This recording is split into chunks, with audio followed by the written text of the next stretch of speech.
ਤੁਸੀਂ ਸੁਣ ਰਹੇ ਹੋ ਪੰਜਾਬੀ ਨਾਵਲ ਤਾਈ ਦੀ 5ਵੀਂ ਕਿਸ਼ਤ। ਡੀਗਰ ਵੇਲੇ ਸੂਰਜ ਜਵਾਨੀ ਤੋਂ ਢਲ ਕੇ ਆਪਣੇ ਅਖੀਰ ਵੱਲ ਵਧ ਰਿਹਾ ਸੀ। ਰੁੱਖਾਂ ਤੇ ਕੋਠਿਆਂ ਦੇ ਪਰਛਾਵੇਂ ਲੰਮੇ ਹੁੰਦੇ ਜਾ ਰਹੇ ਸਨ।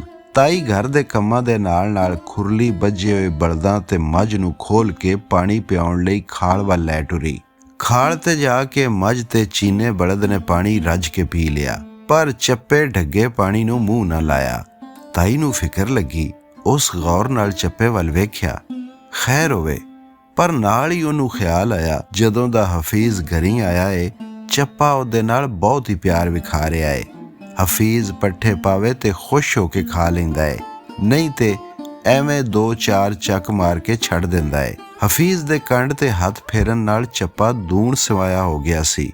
ਵਗਣ ਵਿੱਚ ਤੇਜ਼ੀ ਆ ਗਈ ਸੂ। ਖਬਰੇ ਅੱਜ ਪਾਣੀ ਵੀ ਐਸ ਕਰਕੇ ਨਹੀਂ ਪੀਂਦਾ। ਤਾਈ ਸੋਚਿਆ, ਅੱਛਾ ਚਲੋ ਆਪੇ ਹਫੀਜ਼ ਆ ਕੇ ਪਾਣੀ ਢਾ ਲਵੇਗਾ। ਤਿੰਨਾਂ ਡੰਗਰਾਂ ਨੂੰ ਉਸ ਖੁਰਲੀ ਲਿਆ ਕੇ ਬੰਨ੍ਹ ਦਿੱਤਾ। ਅੱਗੇ ਤੂੜੀ ਪਾ ਕੇ ਗਤਾਵਾ ਕਰ ਦਿੱਤਾ। ਤਾਈ ਘਰ ਦੇ ਦੂਜੇ ਕੰਮਾਂ ਵੱਲ ਹੋਈ।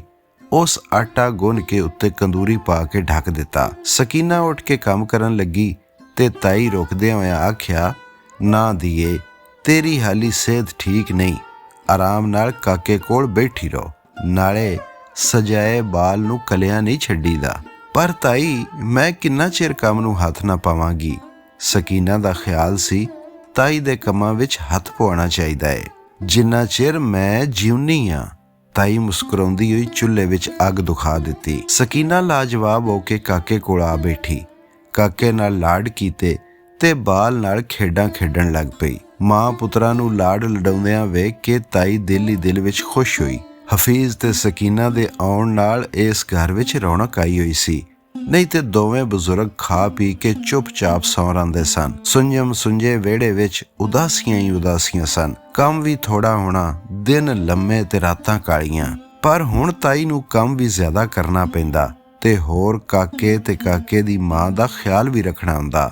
ਹੋਰ ਤੇ ਹੋਰ ਕਾਕੇ ਦੇ ਗੰਦੇ ਪੋਤੜੇ ਵੀ ਉਹ ਆਪ ਧੋਂਦੀ। ਸਕੀਨਾ ਨੂੰ ਉੱਕਾ ਹੱਥ ਨਾ ਲਾਉਣ ਦਿੰਦੀ।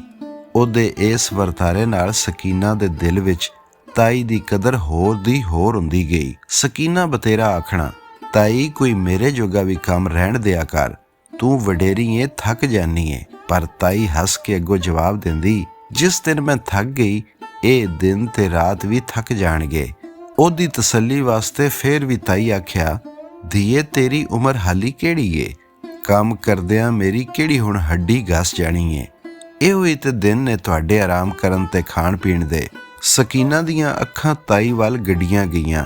ਗੋਰਾ ਰੰਗ, ਭਰਿਆ ਜੁੱਸਾ, ਮਰਦਾਂ ਵਾਂਗ ਖੁੱਲ੍ਹੇ ਹੱਥ ਪੈਰ ਤੇ ਦਰਮਿਆਨਾ ਕੱਦ, 40 ਵਰ੍ਹਿਆਂ ਵਿੱਚ ਜਵਾਨੀ ਦਾ ਹੁਲਾਰਾ ਤੇ ਬੋਲ ਵਿੱਚ ਮਿੱਠੇ ਸੁਭਾਅ ਤੇ ਨਿੱਘਾ ਪਿਆਰ ਸਕੀਨਾ ਨੂੰ ਜਿਵੇਂ ਸੱਸ ਦੇ ਰੂਪ ਵਿੱਚ ਮਾਂ ਤੇ ਮਾਂ ਦੇ ਰੂਪ ਵਿੱਚ ਸਹੇਲੀ ਮਿਲ ਗਈ ਸੀ। ਉਹਦਾ ਜੀਅ ਕੀਤਾ ਉਹ ਮਾਂ ਕਹਿ ਕੇ ਤਾਈ ਦੇ ਗਲ ਲੱਗ ਕੇ ਰੱਜ ਕੇ ਰੋਵੇ, ਕਿਉਂ ਜੇ ਉਹਨੇ ਅੱਜ ਤੀਕ ਇੰਨਾ ਪਿਆਰ ਵੇਖਿਆ ਹੀ ਨਹੀਂ ਸੀ। ਥੋੜਾ ਜਿਹਾ ਪਿਆਰ ਹਫੀਜ਼ ਵਿਖਾਇਆ ਤੇ ਉਹ ਉਹਦੇ ਕਦਮਾਂ ਵਿੱਚ ਵਿਚ ਗਈ। ਪਰ ਤਾਈ ਦਾ ਪਿਆਰ ਹੋਰ ਹੀ ਸ਼ੈ ਸੀ। ਤਾਈ ਹਾਂਡੀ ਤੋਂ ਵਿਹਲੀ ਹੋ ਕੇ ਤੰਦੂਰੀ ਵਿੱਚ ਬਾਲਣ ਪਾ ਕੇ ਅੱਗ ਲਾਈ। ਹਵੇਲੀ ਦੇ ਬਾਹਰਲੇ ਬੂਹੇ ਵਾਲੀ ਕੰਧ ਨਾਲ ਹੀ ਤੰਦੂਰੀ ਸੀ। ਤੰਦੂਰੀ ਵਿੱਚ ਬਾਲਣ ਸੁੱਕਾ ਹੋਣ ਕਰਕੇ ਇੱਕ ਲੰਬ ਨਿਕਲੀ ਤੇ ਤਾਈ ਉੱਤੋਂ ਹੋਰ ਬਾਲਣ ਪਾਉਣ ਤੋਂ ਹੱਥ ਰੋਕ ਲਿਆ। ਬਾਹਰ ਬੂਹੇ ਦੇ ਕੋਲ ਕੁਝ ਬੰਦਿਆਂ ਦੇ ਹੌਲੀ-ਹੌਲੀ ਗੱਲਾਂ ਕਰਨ ਦੀ ਆਵਾਜ਼ ਕਰਨੀ ਪਈ। ਭਾਈ ਇਮਾਮ ਦੀ ਨਾ ਛੇਤੀ ਨਾਲ ਬਾਹੀਂ ਬਾਹਰ ਲੈ ਆ, ਵੇਖ ਦੇਰ ਨਾ ਲਾਵੀਂ, ਜਿਹੜੀ ਗੱਲ ਮੁੱਕਣੀ ਸੀ ਉਹ ਤੇ ਪਰਿਆ ਵਿੱਚ ਮੁੱਕ ਗਈ ਏ। ਬਾਹਾਂ ਦਾ ਸੁਣ ਕੇ ਤਾਈ ਦੇ ਦਿਲ ਤੇ ਇੱਕ ਸੱਟ ਜਿਹੀ ਪਈ। ਇਹ ਕੌਣ ਨੇ? ਵੇਖਣ ਲਈ ਉਹ ਬੂਹੇ ਵੱਲ ਉਲਰੀ, ਪਰ ਛੇਤੀ ਇਮਾਮਦੀਨ ਬੂਹਾ ਲੰਘ ਕੇ ਅੰਦਰ ਆ ਗਿਆ। ਜ਼ਰਾ ਮੰਜੀਆਂ ਤੇ ਫੜਾ। ਤਾਈ ਤੰਦੂਰੀ ਕੋਲੋਂ ਹਟ ਕੇ ਅੰਦਰੋਂ ਇੱਕ ਇੱਕ ਕਰਕੇ ਮੰਜੀਆਂ ਵਿਹੜੇ ਵਿੱਚ ਰੱਖ ਦਿੱਤੀਆਂ ਤੇ ਇਮਾਮਦੀਨ ਨੇ ਇੱਕ ਇੱਕ ਕਰਕੇ ਸਾਰੀਆਂ ਮੰਜੀਆਂ ਹਵੇਲੀਓਂ ਬਾਹਰ ਢਾ ਦਿੱਤੀਆਂ। ਅੰਦਰ ਆਇਆ ਤੇ ਤਾਈ ਨੇ ਹੌਲੀ ਜਿਹੀ ਪੁੱਛਿਆ, ਇਹ ਕੌਣ ਨੇ? ਤਾਈ ਨੂੰ ਥੋੜਾ ਜਿਹਾ ਪਰਾਂ ਦੇਖ ਕੇ ਇਮਾਮਦੀਨ ਨੇ ਦੱਸਿਆ, ਪਰਿਆ ਵਿੱਚ ਫੈਸਲਾ ਹੋਇਆ ਏ ਕਿ ਬਾਹਾਂ ਮੋੜ ਦਿੱਤੀਆਂ ਜਾਣ। ਤਾਈ ਬਿਟ ਇਮਾਮਦੀਨ ਵੱਲ ਤੱਕਣ ਲੱਗ ਪਈ। ਉਹ ਸਮਝ ਗਈ ਸੀ ਕਿ ਇਹ ਸਭ ਬਾਹੀਂ ਲੈਣ ਆਏ ਨੇ। ਫੇਰ ਵੀ ਤਾਈ ਨੇ ਪੁੱਛਿਆ, ਇਹ ਬੰਦੇ ਪਰਿਆ ਵੱਲੋਂ ਆਏ ਨੇ? ਆਹੋ, ਕਿਹੜਾ ਏ? ਚੌਧਰੀ ਹਾਕਮ, ਬਾਬਾ ਨੂਰਾ, ਸਕੀਨਾ ਦਾ ਮਾਮਾ ਗਨੀ, ਇੱਕ ਉੱਚੇ ਪਿੰਡ ਦਾ ਬੰਦਾ, ਕੀ ਨਾਂ ਏ ਉਹਦਾ? ਤਾਏ ਨੇ ਜ਼ਿਹਨ ਤੇ ਜ਼ੋਰ ਪਾ ਕੇ ਕਿਹਾ, ਹਾਂ ਯਾਦ ਆਇਆ ਜਿਉਣਾ ਵਿਰਕਾਂ ਦਾ। ਆਹੋ, ਜਿੱਦੀ ਮਾਂ ਸੱਤਾਂ ਕੋਲੋਂ ਫਿਰ ਕੇ ਆਈ ਏ। ਪਰ ਸਾਨੂੰ ਕਿਸੇ ਨਾਲ ਕੀ, ਅਸਾਂ ਤੇ ਪਰਿਆ ਦੀ ਮੰਨਣੀ ਏ। ਜੇ ਸਾਨੂੰ ਕਿਸੇ ਨਾਲ ਕੁਝ ਨਹੀਂ ਤੇ ਕਿਸੇ ਨੂੰ ਸਾਡੇ ਨਾਲ ਕੇ ਲੇਖਾ ਵੇਖਾ। ਮੈਂ ਪੁੱਛਦੀ ਹਾਂ। ਤਾਈ ਦੀ ਆਵਾਜ਼ ਵਿੱਚ ਗੁੱਸਾ ਸੀ। ਹਫੀਜ਼ ਕਿੱਥੇ ਗਿਆ ਏ? ਫੈਸਲੇ ਵੇਲੇ ਤੇ ਉੱਥੇ ਹੀ ਸੀ, ਆਇਆ ਤੇ ਇੱਧਰ ਹੀ ਏ। ਪਤਾ ਨਹੀਂ ਕਿੱਥੇ ਰਹਿ ਗਿਆ ਏ। ਆਪੇ ਆ ਜਾਏਗਾ।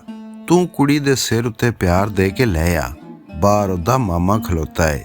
ਤਾਈ ਨੇ ਜਵਾਬ ਦੇਣ ਦੀ ਬਜਾਏ ਸਵਾਲ ਕੀਤਾ, ਹਫੀਜ਼ ਉੱਥੇ ਕੁਝ ਨਹੀਂ ਕਿਹਾ?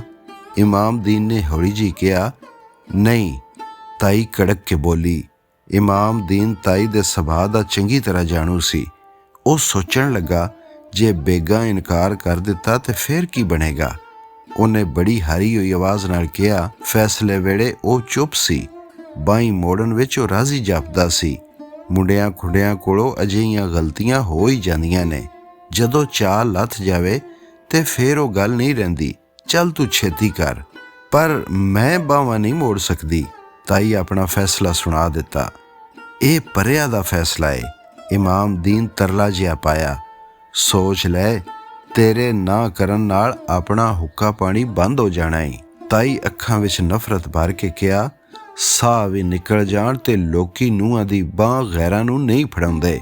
ਇਮਾਮਦੀਨ ਛੇਤੀ ਬਾਹਰ ਆ। ਬੂਹਿਓਂ ਬਾਹਰ ਬਾਬੇ ਨੂਰੇ ਦੀ ਆਵਾਜ਼ ਕਰਨੀ ਪਈ। ਤਾਈ ਕਿਹਾ, ਜਾ ਕੇ ਇਹਨਾਂ ਨੂੰ ਕਹਿ ਦੇ, ਅਸਾਂ ਬਾਹੀਂ ਨਹੀਂ ਮੋੜਨੀਆਂ। ਇਮਾਮਦੀਨ ਘਰ ਦੇ ਕੁਪੱਤ ਤੋਂ ਡਰ ਕੇ ਬਾਹਰ ਨੂੰ ਆ ਗਿਆ। ਉਹਦੀ ਥੱਕੀ ਹੋਈ ਟੋਰ ਤੇ ਮਸਕੀਨ ਜੀ ਸੂਰਤ ਵੇਖ ਕੇ ਸਾਰਿਆਂ ਗਵੇੜ ਲਾ ਲਿਆ ਵੀ ਗੱਲ ਵਿਗੜ ਗਈ ਏ। ਪਰ ਫਿਰ ਵੀ ਕੋਈ ਉਮੀਦ ਦੀ ਕਿਰਨ ਲੱਭਦਿਆਂ ਉਹਨਾਂ ਵਿੱਚੋਂ ਇੱਕ ਨੇ ਕਿਹਾ, ਸੁਣਾ ਇਮਾਮਦੀਨਾ, ਕਿ ਸੁਨੇਹਾ ਲਿਆ ਹੈ? ਇਮਾਮਦੀਨ ਮਿੰਨਤ ਕਰਦਿਆਂ ਕਿਹਾ, ਮੁੰਡਾ ਇਸ ਵੇਲੇ ਘਰ ਨਹੀਂ, ਮੈਨੂੰ ਅੱਜ ਦੀ ਰਾਤ ਦੇ ਦਿਓ। ਸਵੇਰੇ ਮੈਂ ਬਾਹਾਂ ਆਪ ਗਨੀ ਦੇ ਘਰ ਛੱਡ ਆਵਾਂਗਾ। ਇੰਨੇ ਵਿੱਚ ਸਾਰਾ ਪਿੰਡ ਡੁੱਕ ਪਿਆ। ਵਿਹੜੇ ਵਿੱਚ ਸਕੀਨਾ ਗੁੰਮਸੁੰਮ ਬੈਠੀ ਸੀ। ਉਹਦਾ ਇੱਕ ਰੰਗ ਆਵੇ, ਇੱਕ ਰੰਗ ਜਾਵੇ। ਡਰ ਨਾਲ ਉਹਨੇ ਦਿਲਾਵਰ ਨੂੰ ਘੁੱਟ ਕੇ ਸੀਨੇ ਨਾਲ ਲਾ ਲਿਆ। ਤਾਈ ਸਕੀਨਾ ਦੇ ਸਿਰ ਉੱਤੇ ਪਿਆਰ ਨਾਲ ਹੱਥ ਫੇਰ ਕੇ ਕਿਹਾ, ਤੂੰ ਫਿਕਰ ਨਾ ਕਰੀ, ਮੈਂ ਅਜੇ ਜਿਉਂਦੀ ਹਾਂ। ਬੂਹਿਓਂ ਬਾਹਰ ਦੋਸਾ ਬੰਦਿਆਂ ਨੂੰ ਚੀਰ ਕੇ ਅੱਗੇ ਆ ਗਿਆ ਤੇ ਪੁੱਛਿਆ, ਹੁਣ ਕਾਹਦੀ ਦੇਰ ਏ? ਇਮਾਮਦੀਨ ਇੱਕ ਰਾਤ ਦੀ ਮੋਹਲਤ ਪਿਆ ਮੰਗਦਾ ਏ, ਸਵੇਰੇ ਗੱਲ ਹੋਵੇਗੀ। ਦੋਸਾ ਸਮਝਦਾ ਸੀ ਭਈ ਉਹ ਸਵੇਰ ਕਦੇ ਨਹੀਂ ਚੜ੍ਹਨੀ। ਉਹ ਠੰਡਾ ਜਿਹਾ ਹੋ ਗਿਆ। ਪਰਿਆ ਦੇ ਬੰਦੇ ਇਮਾਮਦੀਨ ਨੂੰ ਸਮਝਾ ਰਹੇ ਸਨ, ਭਲਿਆ ਜਿਹੜਾ ਫੈਸਲਾ ਹੋਣਾ ਸੀ ਹੋ ਗਿਆ। ਹੁਣ ਅੜੇ ਚ ਡਾਇਆ ਕੁਝ ਫਾਇਦਾ ਨਹੀਂ ਹੋਣਾ। ਮੈਂ ਭਰਾਵਾਂ ਨੂੰ ਮੰਨ ਲਿਆ ਏ, ਪਰ ਇੱਕ ਰਾਤ ਮੰਗੀ ਏ। ਇਮਾਮਦੀਨ ਫੇਰ ਤਰਲਾ ਜਿਹਾ ਪਾਇਆ, ਜੇ ਇਹ ਸਿੱਧੇ ਹੱਥੀ ਨਹੀਂ ਮੰਨਦਾ ਤੇ ਬਾਹਾਂ ਖਿੱਚ ਕੇ ਬਾਹਰ ਲੈ ਆਓ। ਦੋਸੇ ਕਿਹਾ, ਆਹੋ ਫਿਰ ਇੰਜ ਹੀ ਕਰਨਾ ਪਵੇਗਾ। ਚੌਧਰੀ ਹਾਕਮਦੀਨ ਦੋਸੇ ਦੀ ਗੱਲ ਨੂੰ ਅੱਗੇ ਟੋਰਿਆ। ਇੰਨੇ ਚਿਰ ਵਿੱਚ ਕਿਰਕਾ, ਬਸ਼ੀਰਾ ਤੇ ਫੱਜਾ ਵੀ ਆ ਗਏ।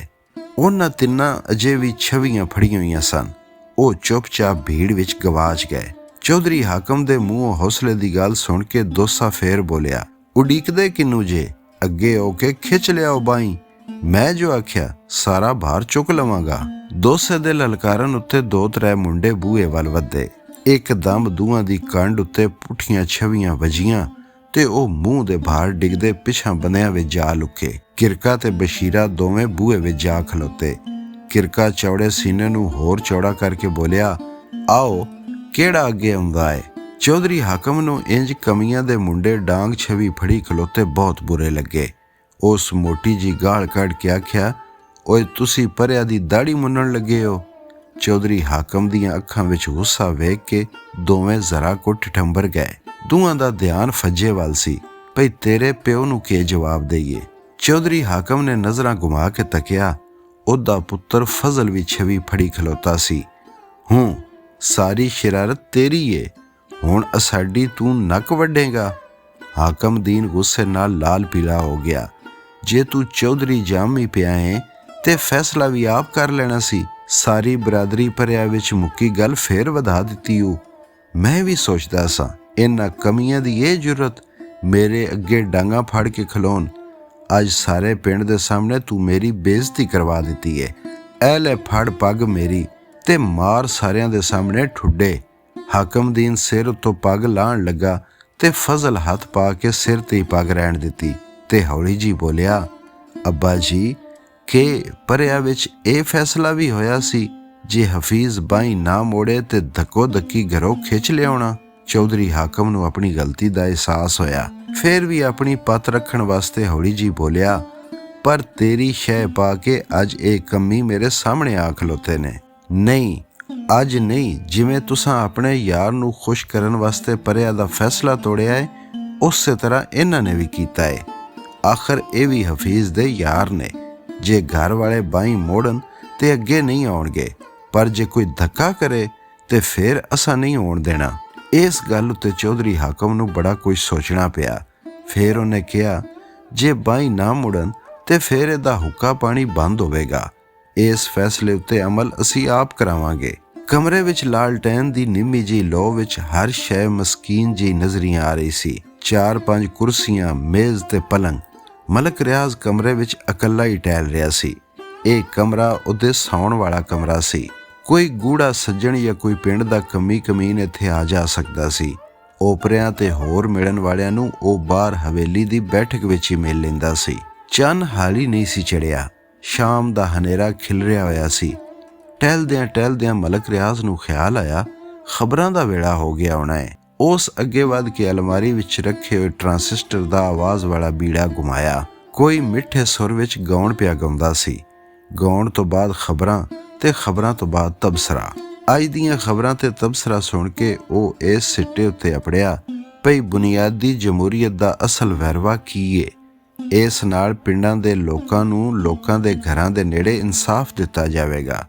ਛੋਟੇ-ਮੋਟੇ ਝਗੜੇ ਮੁਕੱਦਮੇ ਲੋਕਾਂ ਦੇ ਚੁਣੇ ਹੋਏ ਨੁਮਾਇੰਦੇ ਯੂਨੀਅਨ ਕੌਂਸਲਾਂ ਵਿੱਚ ਬੈਠ ਕੇ ਉਹਨਾਂ ਦੇ ਸਾਹਮਣੇ ਉਹਨਾਂ ਦੇ ਮਸਲੇ ਹੱਲ ਕਰਨਗੇ, ਜਿਹਦੇ ਵਿੱਚ ਨਾ ਤੇ ਕੋਈ ਕਿਸੇ ਦਾ ਖਰਚ ਹੋਵੇਗਾ, ਨਾ ਖੱਜਲ ਖਰਾਬ ਹੋਣਾ ਪਵੇਗਾ ਤੇ ਨਾ ਹੀ ਵੇੜਾ ਜ਼ਾਇਆ ਹੋਵੇਗਾ। ਵਾਹ, ਕਿੰਨਾ ਸੋਹਣਾ ਪ੍ਰੋਗਰਾਮ ਹੈ। ਉਹਨੇ ਆਪਣੇ ਆਪ ਨੂੰ ਚੇਅਰਮੈਨ ਦੀ ਕੁਰਸੀ ਉੱਤੇ ਬੈਠਿਆਂ ਵੇਖਿਆ। ਉਹਦੇ ਅੱਗੇ ਇਨਸਾਫ ਕਰਾਉਣ ਵਾਲੇ ਚੁੱਪ-ਚਾਪ ਬੈਠੇ ਫੈਸਲੇ ਦਾ ਇੰਤਜ਼ਾਰ ਕਰ ਰਹੇ ਸਨ। ਉਹਦੀ ਮਰਜ਼ੀ ਹੋਵੇਗੀ ਤੇ ਉਹ ਫੈਸਲਾ ਕਰੇਗਾ। ਮਜਾਲ ਏ ਕੋਈ ਉਹਦੇ ਅੱਗੇ ਬੋਲੇ। ਸਰਕਾਰੀ ਇਖਤਿਆਰ ਉਹਦੇ ਹੱਥ ਵਿੱਚ ਹੋਣਗੇ। ਹੁਣ ਟਰਾਂਸਿਸਟਰ ਤੇ ਇੱਕ ਮਜ਼ਹਬੀ ਪ੍ਰੋਗਰਾਮ ਸ਼ੁਰੂ ਸੀ। ਉਹਦੇ ਵਿੱਚ ਇੱਕ ਮੌਲਵੀ ਹਲਾਲ ਤੇ ਹਰਾਮ ਦੀ ਤਸ਼ਰੀਹ ਕਰ ਰਿਹਾ ਸੀ। ਉਹਨੇ ਟਰਾਂਸਿਸਟਰ ਬੰਦ ਕਰਕੇ ਆਪਣੇ ਆਪ ਨਾਲ ਗੱਲਾਂ ਕਰਨੀਆਂ ਸ਼ੁਰੂ ਕਰ ਦਿੱਤੀਆਂ। ਭਲਾ ਇਹ ਵੀ ਕੋਈ ਗੱਲ ਦੱਸਣ ਵਾਲੀ ਹੈ। 5 ਵੇਲੇ ਰੋਜ਼ ਮੌਲਵੀ ਮਸੀਤ ਵਿੱਚ ਸਦੀਆਂ ਤੋਂ ਇਹੋ ਗੱਲ ਕਰੀ ਜਾ ਰਿਹਾ ਹੈ।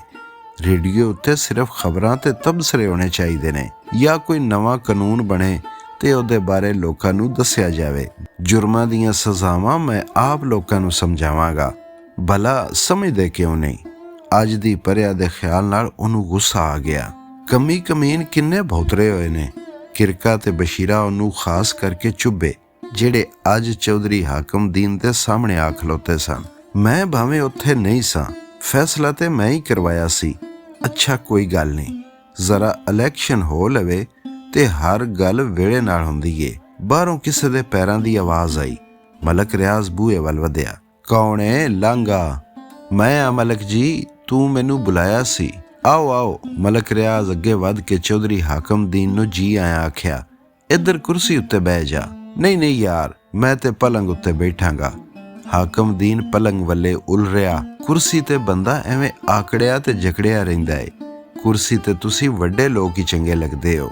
ਅੱਜ ਕੀ ਹੋਇਆ ਏ ਤਾਈ ਦੇ ਬੂਏ? ਮਲਕ ਰਿਆਜ਼ ਪੁੱਛਿਆ। ਮੇਰੇ ਕੋਲ ਦੋਸਤ ਆਇਆ ਸੀ। ਉਸ ਦੱਸਿਆ ਕਮੀਆਂ ਦੇ ਮੁੰਡੇ ਤਾਈ ਦੇ ਬੂਹੇ ਅੱਗੇ ਖਲੋ ਗਏ ਸਨ। ਇਹ ਵੀ ਪਤਾ ਲੱਗਾ ਏ ਉਹਨਾਂ ਨੂੰ ਆਪਣੇ ਫਜ਼ਲਦੀਨ ਦੀ ਵੀ ਹਮਾਇਤ ਸੀ। ਨਾ ਹੁੰਦੀ ਤੇ ਉਹ ਕਮੀ ਕਿੱਥੇ ਸਨ ਬੋਲਣ ਜੋਗੇ। ਮੁੰਡਾ ਖੁੰਡਾ ਜੋ ਹੋਇਆ, ਮਲਕ ਰਿਆਜ਼ ਸਮਝਾਇਆ, ਆਪੇ ਸਮਝ ਜਾਏਗਾ ਹੌਲੀ ਹੌਲੀ। ਨਵਾਂ ਖੂਨ ਏ, ਉਹਨੂੰ ਕੀ ਪਤਾ। ਕਮੀਆਂ ਨੂੰ ਬਹੁਤਾ ਮੂੰਹ ਨਹੀਂ ਲਾਈਦਾ। ਤੂੰ ਫਿਕਰ ਨਾ ਕਰ, ਮੈਂ ਆਪੇ ਸਮਝਾ ਦਿਆਂਗਾ। ਚੰਗਾ ਮੁੰਡਾ ਏ, ਕਿਸੇ ਨਾਲ ਵਾਧਾ ਘਾਟਾ ਨਹੀਂ ਕਰਦਾ। ਨਾਲੇ ਪਰਿਆ ਵਿੱਚ ਫੈਸਲਾ ਵੀ ਨਹੀਂ ਸੀ ਹੋਇਆ ਪਈ ਬਾਵਾਂ ਧੱਕੋ ਧੱਕੀ ਖੋਣ ਦਾ। ਮੈਂ ਵੀ ਇਸੇ ਵਾਸਤੇ ਚੁੱਪ ਕਰ ਗਿਆ ਸਾਂ। ਜੇ ਫੈਸਲਾ ਹੋਇਆ ਹੁੰਦਾ ਤੇ ਭਾਵੇਂ ਮੇਰਾ ਫਜ਼ਲ ਵੀ ਸਾਹਮਣੇ ਆ ਜਾਂਦਾ। ਮੈਂ ਫੈਸਲੇ ਉੱਤੇ ਅਮਲ ਜ਼ਰੂਰ ਕਰਨਾ ਸੀ। ਚੌਧਰੀ ਹਾਕਮ ਦੀਨ ਹੁਣ ਵੀ ਜੋਸ਼ ਵਿੱਚ ਸੀ। ਮਲਕ ਰਿਆਜ਼ ਰਾਜ਼ਦਾਰੀ ਵਿੱਚ ਆਖਿਆ, ਐਵੇਂ ਤੱਤਾ ਨਹੀਂ ਹੋਈਦਾ। ਇਹੋ ਜਿਹੇ ਫੈਸਲੇ ਛੇਤੀ ਨਹੀਂ ਮੁਕਾਈਦੇ। ਫੈਸਲਾ ਲਮਕਾਉਣ ਨਾਲ ਇਹ ਲੋਕ ਮੁੱਠ ਵਿੱਚ ਰਹਿੰਦੇ ਨੇ। ਉਹ ਮਸ਼ੀਨ ਵਾਲਾ ਬੱਦ ਦਾ ਪੁੱਤਰ ਤੇ ਮੈਨੂੰ ਆਂਦਾ ਸੀ, ਤੁਸੀਂ ਆਪ ਸਵੇਰੇ ਚੱਲ ਕੇ ਬਾਹਾਂ ਧੱਕੋ ਧੱਕੀ ਖਿੱਚ ਲਿਆਓ। ਕੀ ਤੂੰ ਆਪ ਸਵੇਰੇ ਜਾਵੇਂਗਾ? ਚੌਧਰੀ ਹਾਕਮ ਹੈਰਤ ਨਾਲ ਪੁੱਛਿਆ। ਉਹਦੇ ਖਿਆਲ ਵਿੱਚ ਜੇ ਮਲਕ ਰਿਆਜ਼ ਆਪ ਗਿਆ ਤੇ ਫਜ਼ਲ ਸਾਹਮਣੇ ਹੋ ਖਲੋਵੇਗਾ, ਜਿਹਦੇ ਨਾਲ ਮਲਕ ਰਿਆਜ਼ ਨਾਲ ਸਜਣਾਈ ਦੀ ਥਾਂ ਦੁਸ਼ਮਣੀ ਪੈ ਜਾਵੇਗੀ। ਪਰ ਮਲਕ ਰਿਆਜ਼ ਹੱਸਦਿਆਂ ਦੱਸਿਆ, ਨਹੀਂ, ਮੈਂ ਕੋਈ ਮੂਰਖ ਹਾਂ, ਇਹ ਆਪੇ ਜੁੱਤੀਓ ਜੁੱਤੀ ਪਏ ਹੋਣਗੇ। ਮੈਂ ਫੈਸਲਾ ਹੀ ਇਹੋ ਜਿਹਾ ਕਰਵਾਇਆ ਹੈ। ਮੈਂ 2 ਦਿਨ ਪਹਿਲਾਂ ਹੀ ਫੈਸਲਾ ਕਰਨ ਵਾਲਿਆਂ ਨੂੰ ਸਮਝਾ ਦਿੱਤਾ ਸੀ। ਦੋਸੇ ਨੂੰ ਕੀ ਆਖਿਆ ਸੀ? ਉਹਨੂੰ ਤੇ ਮੈਂ ਲਾਰਾ ਲੱਪਾ ਲਾ ਕੇ ਆਖਿਆ ਏ, ਇਲੈਕਸ਼ਨ ਮਗਰੋਂ ਵੇਖਾਂਗੇ। ਹਾਕਮਦੀਨ ਗੱਲ ਕਰਨ ਲਈ ਅਜੇ ਮੂੰਹ ਖੋਲ੍ਹਿਆ ਹੀ ਸੀ, ਮਲਕ ਰਿਆਜ਼ ਦੀ ਨਿੱਕੀ ਧੀ ਨਸਰੀਨ ਖਾਣਾ ਲੈ ਕੇ ਅੰਦਰ ਆਈ। ਚੌਧਰੀ ਹਾਕਮ ਨੂੰ ਵੇਖ ਕੇ ਉਹਨੇ ਸਲਾਮ ਕੀਤਾ। ਲਿਆ ਪੁੱਤਰ, ਇੱਧਰ ਫੜਾ ਦੇ। ਮਲਕ ਰਿਆਜ਼ ਉੱਠ ਕੇ ਨਸਰੀਨ ਕੋਲੋਂ ਭਾਂਡੇ ਫੜ ਕੇ ਮੇਜ਼ ਉੱਤੇ ਰੱਖ ਦਿੱਤੇ। ਕੁਰਸੀ ਖਿੱਚ ਕੇ ਮੇਜ਼ ਦੇ ਨੇੜੇ ਕਰਦਿਆਂ ਕਿਹਾ, ਆ ਚੌਧਰੀ, ਬਾਕੀ ਗੱਲਾਂ ਫੇਰ ਕਰਾਂਗੇ। ਚੌਧਰੀ ਹਾਕਮਦੀਨ ਪਲੰਗ ਤੋਂ ਉੱਠ ਕੇ ਉੱਚੀ ਕੁਰਸੀ ਉੱਤੇ ਆ ਬੈਠਾ। ਦੋਵੇਂ ਰਲ ਕੇ ਖਾਣਾ ਖਾਣ ਲੱਗ ਪਏ। ਮਲਕ ਰਿਆਜ਼ ਨੇ ਨਸਰੀਨ ਨੂੰ ਆਖਿਆ, ਪੁੱਤਰ ਜੀਰੇ ਦੇ ਹੱਥ ਹੁੱਕਾ ਗਲ ਦੇਵੀਂ। ਚੌਧਰੀ ਹੁੱਕੇ ਦਾ ਬੜਾ ਸ਼ੌਕੀਨ ਹੈ। ਨਸਰੀਨ ਬਾਹਰ ਜਾਣ ਲੱਗੀ ਤੇ ਮਲਕ ਰਿਆਜ਼ ਨੇ ਪੱਕੀ ਕਰਦਿਆਂ ਕਿਹਾ, ਜੀਰੇ ਨੂੰ ਆਖੀ ਚੰਗੀ ਤਰ੍ਹਾਂ ਹੁੱਕਾ ਤਾਜ਼ਾ ਕਰਕੇ ਨਵਾਂ ਤਮਾਕੂ ਪਾ ਕੇ ਲਿਆਵੇ। ਕੀ ਸੋਚ ਰਿਹਾ ਹੈ? ਮਲਕ ਰਿਆਜ਼ ਚੌਧਰੀ ਹਾਕਮਦੀਨ ਨੂੰ ਚੁੱਪ ਵੇਖ ਕੇ ਪੁੱਛਿਆ। ਮੈਂ ਕੁਝ ਨਹੀਂ। ਹਾਕਮ ਅਚਾਨਕ ਇਸ ਸਵਾਲ ਤੋਂ ਹਲਕਾ ਗਿਆ। ਫਿਰ ਸੰਭਲ ਕੇ ਬੋਲਿਆ, ਕੁਝ ਨਹੀਂ। ਕੁਝ ਤੇ ਹੈ ਚੌਧਰੀ ਹਾਕਮ, ਮੇਰਾ ਖਿਆਲ ਸੀ। ਚੌਧਰੀ ਹਾਕਮ ਮੁਸਕਰਾ ਕੇ ਬੋਲਿਆ, ਬੱਚੀ ਦੀ ਥਾਂ ਸਾਡੀ ਭਰਜਾਈ ਰੋਟੀ ਲੈ ਕੇ ਆਉਂਦੀ ਤੇ ਕਿੰਨਾ ਚੰਗਾ ਹੁੰਦਾ। ਉਹ ਹੁਣ ਕਿੱਥੋਂ? ਮਲਕ ਰਿਆਜ਼ ਦੁੱਖ ਨਾਲ ਬੋਲਿਆ, ਕਬਰਾਂ ਵਿੱਚੋਂ ਵੀ ਕਦੀ ਕੋਈ ਆਇਆ ਏ? ਅੱਲਾ ਉਹਨੂੰ ਜੰਨਤ ਨਸੀਬ ਕਰੇ। ਚੌਧਰੀ ਹਾਕਮ ਨੇ ਹੌਕਾ ਭਰਿਆ ਤੇ ਹੁੰਗਾਰਾ ਦਿੱਤਾ। ਮੇਰਾ ਮਤਲਬ ਏ ਘਰ ਵਸਣਾ ਚਾਹੀਦਾ ਏ, ਮਰਿਆਂ ਨਾਲ ਮਰਿਆ ਤੇ ਨਹੀਂ ਜਾਂਦਾ। ਤੂੰ ਹੁਣ ਘਰ ਵਸਾ ਲੈ। ਮਲਕ ਰਿਆਜ਼, ਹਾਂ, ਪਰ ਮੇਰਾ ਖਿਆਲ ਏ ਪਹਿਲੇ ਦੋਵਾਂ ਬੱਚੀਆਂ ਨੂੰ ਰੁਖਸਤ ਕਰ ਲਵਾਂ ਤੇ ਫੇਰ ਜਿਵੇਂ ਭਰਾ ਆਖਣਗੇ ਉਂਝੇ ਹੀ ਹੋਵੇਗਾ। ਤੇਰਾ ਕੀ ਖਿਆਲ ਏ? ਮੇਰਾ? ਚੌਧਰੀ ਹਾਕਮਦੀਨ ਸੋਚੀ ਪੈ ਗਿਆ। ਫਜ਼ਲ ਪਰਵੀਨ ਦੀ ਥਾਂ ਨਸਰੀਨ ਨੂੰ ਪਸੰਦ ਕਰਦਾ ਏ ਤੇ ਨਸਰੀਨ ਪਰਵੀਨ ਤੋਂ ਛੋਟੀ ਏ। ਚੌਧਰੀ ਹਾਕਮ ਨੂੰ ਚੁੱਪ ਵੇਖ ਕੇ ਮਲਕ ਰਿਆਜ਼ ਬੋਲਿਆ, ਸੋਚੀ ਪੈ ਗਿਆ ਏ, ਘਰ ਦੀ ਗੱਲ ਏ, ਖੁੱਲ ਕੇ ਕਰ। ਤੇ ਇੱਥੋਂ ਕਾਹਦਾ ਲਕੋ? ਫੱਜੇ ਦੀ ਮਾਂ ਦਾ ਖਿਆਲ ਏ ਪਰਵੀਨ ਵਿਆਹੀ ਜਾਵੇ ਤੇ ਉਹ ਫੱਜੇ ਲਈ ਸਵਾਲ ਪਾਵੇ। ਹਾਕਮ ਨੇ ਆਪਣੇ ਤੋਂ ਸਾਰਾ ਭਾਰ ਲਾ ਕੇ ਫਜ਼ਲ ਦੀ ਮਾਂ ਉੱਤੇ ਪਾ ਦਿੱਤਾ। ਨਾਲ ਹੀ ਉਹ ਮਲਕ ਰਿਆਜ਼ ਉੱਤੇ ਇਸ ਗੱਲ ਦਾ ਕੀ ਅਸਰ ਹੋਇਆ ਵੇਖਣ ਲੱਗ ਪਿਆ।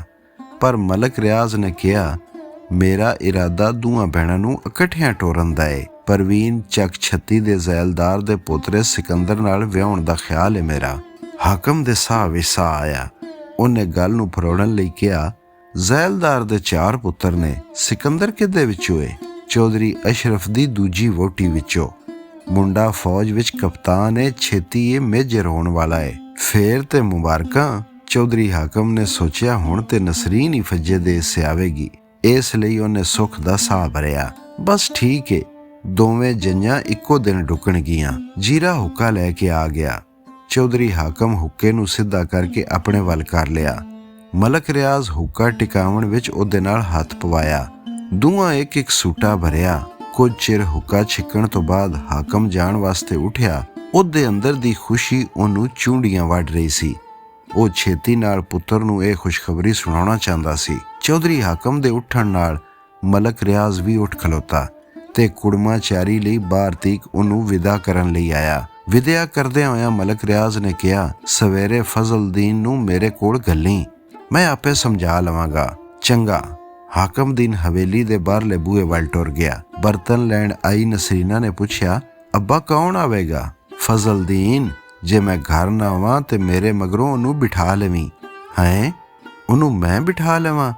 ਨਸਰੀਨ ਸ਼ਰਮਾ ਕੇ ਛੇਤੀ ਨਾਲ ਕਮਰਿਓਂ ਬਾਹਰ ਨਿਕਲ ਗਈ। ਨਸਰੀਨ ਭਾਂਡੇ ਰਸੋਈ ਵਿੱਚ ਰੱਖੇ ਕਿੰਨਾ ਚਿਰ ਫਜ਼ਲ ਬਾਰੇ ਸੋਚਦੀ ਰਹੀ।